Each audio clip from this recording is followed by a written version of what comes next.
Zone Europe. Allô, Willkommen, bonjour et bienvenue dans Zone Europe, un numéro spécial franco-allemand. L'occasion avec nos invités d'apprendre à mieux se connaître. C'est parti. Zone Europe, l'invité politique. Bonjour et bienvenue sur Radio Sensation. La ville de Metz et la région de la Lorraine dans son ensemble possèdent une histoire riche mais partagée d'un côté avec la culture germanique et de l'autre avec la culture française. Un mélange qui continue encore d'être exploité. Et pour en parler, nous recevons François Grosdidier, maire de Metz et président de Metz Métropole. Bonjour. Bonjour. Alors tout d'abord, parlez-nous de cette ville de Metz et de sa région à travers l'histoire avec un grand H, puisque depuis le Moyen-Âge jusqu'à la fin de la Seconde Guerre mondiale, elles n'ont cessé d'être partagées entre les empires et nations, qu'ils soient français ou germaniques.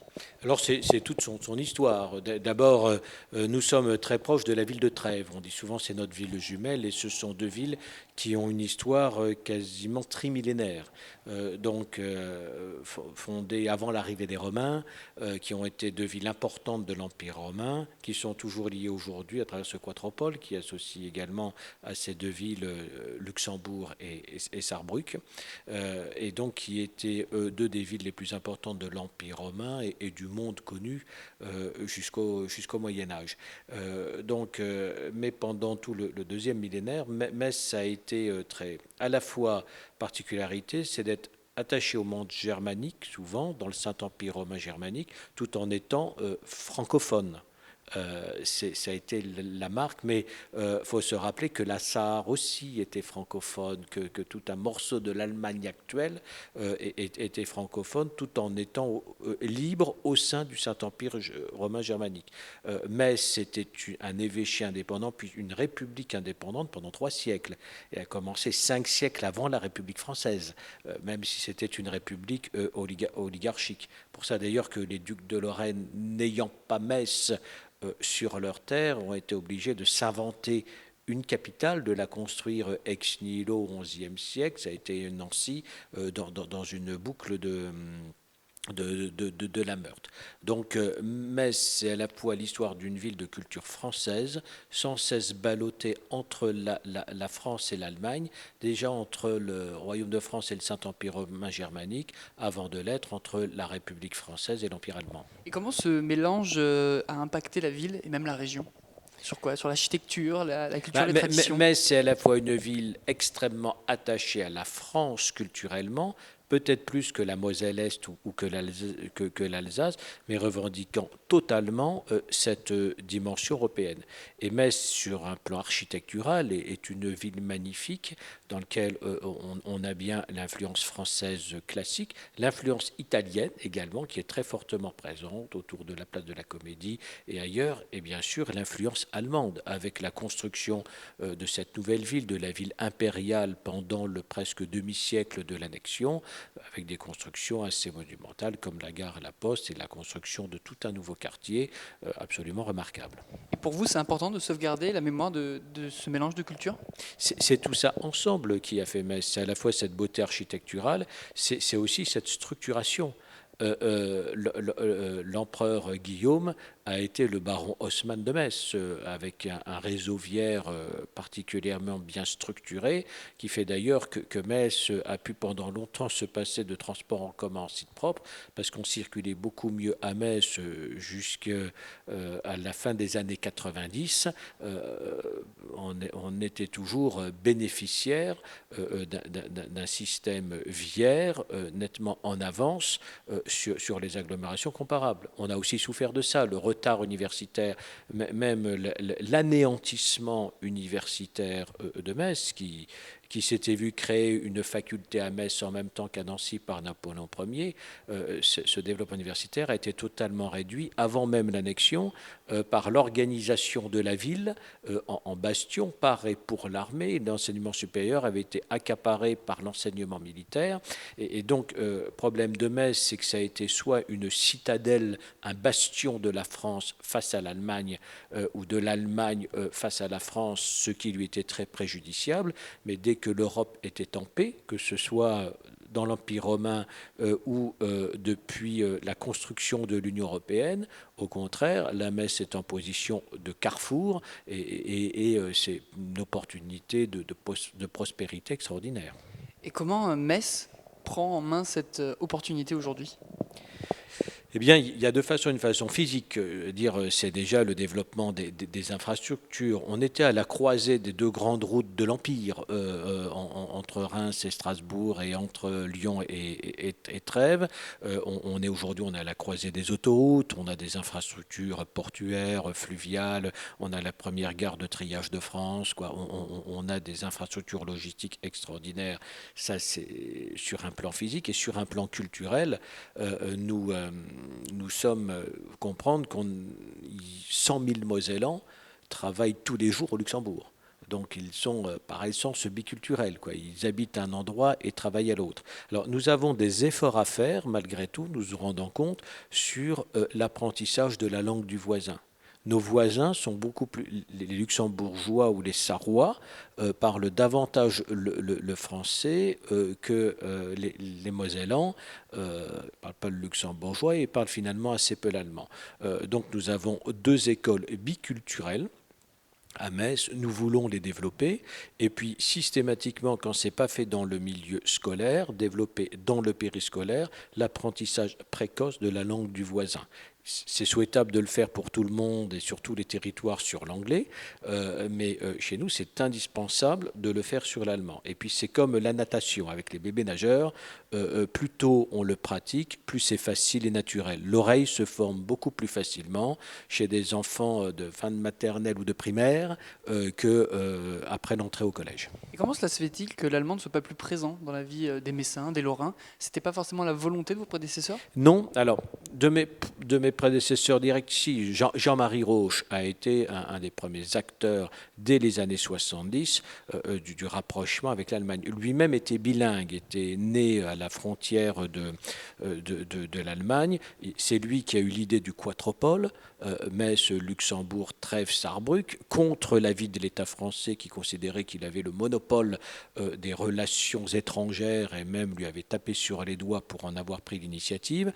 Donc Jean-Marie Roche était un initiateur. Dominique Gros a continué à soutenir notamment le développement des écoles biculturelles, mais c'est un des paradoxes de Metz. Il y a eu aussi, Metz a souffert de l'annexion. On a des générations entières qui ont souffert de cet anéantissement et qui ont même eu du mal à reconnaître les aspects positifs de l'annexion. Je parlais du réseau viaire, du plan, sur le plan architectural, parce qu'ils avaient souffert de brimades, parce qu'ils avaient souffert d'une forme d'aliénation culturelle. Et donc, c'est un peu un paradoxe messin, plus qu'en Moselle-Est ou en Moselle-Nord, où on est davantage bilingue. Donc, il y avait un refus, peut-être même, d'assimiler l'allemand par esprit de résistance. Quand même rendre compte que c'est plus de 2 générations sur 50 ans qui n'ont jamais abandonné l'idée de redevenir français. Moi, quand j'ai appelé mon fils aîné Guillaume, ma grande-tante, une vieille Messine, m'a dit « Mais ton grand-père va se retourner dans sa tombe, tu lui donnes le nom du Kaiser ». Donc, c'est ce paradoxe-là. Alors qu'aujourd'hui, les Allemands comme les Luxembourgeois sont nos partenaires de tous les jours, les collègues de travail, mais pour une génération, ça a été difficile à dépasser. Et en 2000 est créé Quatropole, vous m'en en parlez tout à l'heure, un réseau entre la ville de Luxembourg, Metz et 2 autres villes allemandes, Sarrebruck et Trèves. Quels sont les objectifs d'une telle alliance ? Alors, vous parlez de la création en association, mais l'alliance elle-même avait été nouée plusieurs décennies plus tôt.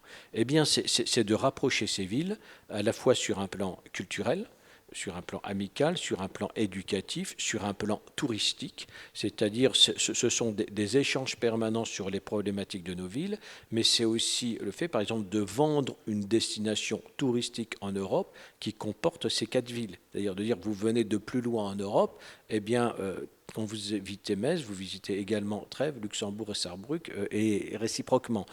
Donc, avec des forts points communs, je veux dire, entre ces villes, Sarrebruck qui est allemande mais qui a été française, Metz qui est française mais qui a été allemande, Luxembourg qui est une ville internationale, et Trèves qui est la jumelle de Metz depuis plus de 2000 ans. Merci beaucoup François Grosdidier d'avoir été avec nous. Je rappelle que vous êtes le maire de Metz ainsi que son président, le président de la métropole. Ce numéro spécial de Zone Europe, franco-allemand, se poursuit avec une nouvelle rencontre.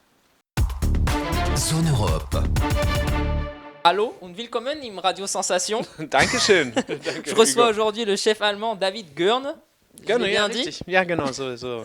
Alors vous êtes le chef du manoir de Rétival à Caudebec en Caux, en Seine-Maritime. Exakt. Bonjour David. Bonjour Hugo. Alors vous avez d'abord travaillé en Allemagne avant de venir travailler en France. Quelle a été votre formation? Alors, moi j'ai appris dans un restaurant classique français à Hambourg. Aussi à peu près comme ici, il y a un fleuve, c'est l'Elbe, au Louis C. Jacob. Et c'était, comme j'ai dit, vraiment classique français. Moi j'ai adoré cet apprentissage, donc toujours très classique français. Et qu'est-ce qui vous fait aimer la cuisine? Qu'est-ce qui vous a fait vous intéresser à la cuisine? Dès que j'étais très jeune, j'ai fait du ski au Tarentaise. Et donc, j'étais très francophile. Et avec ça, il y a les bonnes choses qui viennent avec. La cuisine française, c'est quelque chose qui vous a toujours attiré? C'est quelque chose que vous avez toujours aimé? Absolument. C'était, à mon avis, c'est la cuisine des cuisines. J'adore. Ça ne veut pas dire que j'aime pas les influences asiatiques ou autres, mais les bases, les sauces, tout ça, ouais. Donc, je me sens bien ici. Ouais. Vous avez dit que vous avez commencé par un restaurant qui faisait une cuisine française en Allemagne. Ouais. Pourquoi avoir franchi le pas et être venu vous installer? Vous le disiez, il y avait un fleuve aussi, il y avait l'Elbe à côté de ce restaurant. Ici, vous êtes juste à côté de la Seine. Pourquoi être venu vous installer en France pour cuisiner? Alors mon idée c'était, d'abord l'idée c'était de travailler dans un grand restaurant français, c'était mon rêve, une 3 étoiles, une grande maison à Paris, donc j'étais chez Chef Ducasse pendant quelques années dans différents endroits, Place Athénée, Tour Eiffel à l'époque aussi, quelques mois. Et après je voulais faire une table d'hôte, donc ça veut dire que, à mon avis, c'est une table en cuisine où tous les clients se mélangent, tout le monde mange un repas qui est posé par le cuisinier avec des chambres. Et donc, par hasard, ma famille, ils sont tombés sur ce bel endroit et je l'ai piqué. Justement, vous dites que ce bel endroit, c'est un manoir. Est-ce que vous pouvez nous expliquer un petit peu l'atmosphère qui règne ici?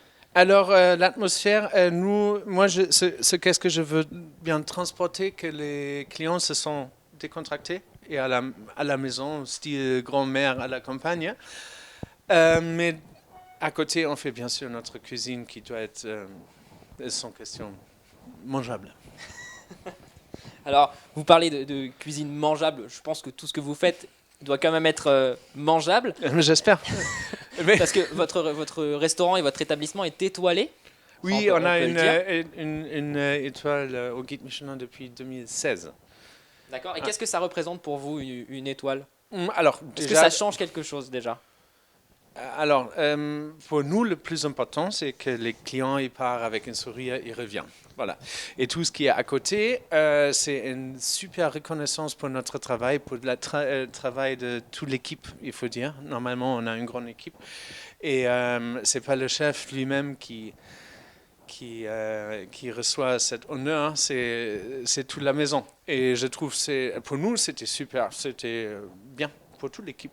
Et comment ça se passe? Est-ce que c'est remis en jeu chaque année, cette étoile? C'est quoi les critères pour avoir une étoile? Alors, c'est toujours, il te faut... Alors, déjà, c'est ça se refait chaque année. Donc, vous avez l'étoile toujours pour un an ou 2 étoiles, ou combien, voilà. C'est, chaque année, c'est à vérifier.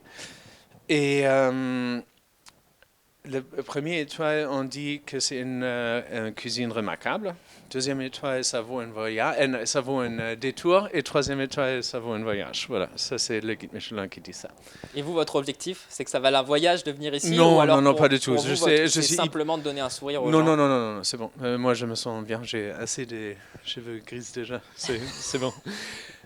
Alors, quels sont les plats que vous proposez généralement à la clientèle? Là, vous nous expliquiez tout à l'heure que vous faites des plats à emporter en ce moment. En ce moment, oui, c'est vrai. On appelle ça le menu de portail parce qu'on a une belle portail là à l'entrée. Et depuis le premier confinement, on a une formule, j'ai une formule de 4-5 plats à 50 €. Et oui, c'est pour garder la complicité avec les clients, le contact, pour ne pas s'endormir avec tout ce qui nous est arrivé l'année dernière. une petite idée comme ça des menus que vous proposez, des Là, repas par que exemple, vous proposez? alors là, on fait cette semaine, c'est un foie gras classique, donc notre foie gras avec cassis, popcorn des amarants, crispy de cassis. Après, nous avons des Saint-Jacques sur une taboulée avec une vinaigrette truffe et une salade d'herbes. Comme plat principal, c'est Petit ah oui, c'est anti-sèche.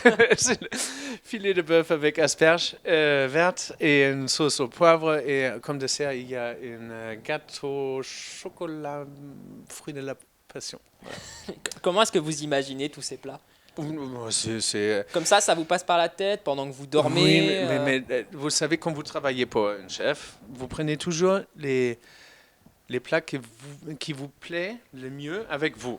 Et vous travaillez pour plusieurs maisons, donc tout ça s'assemble dans une pot au feu, et de cette pot au feu, on peut retirer les recettes.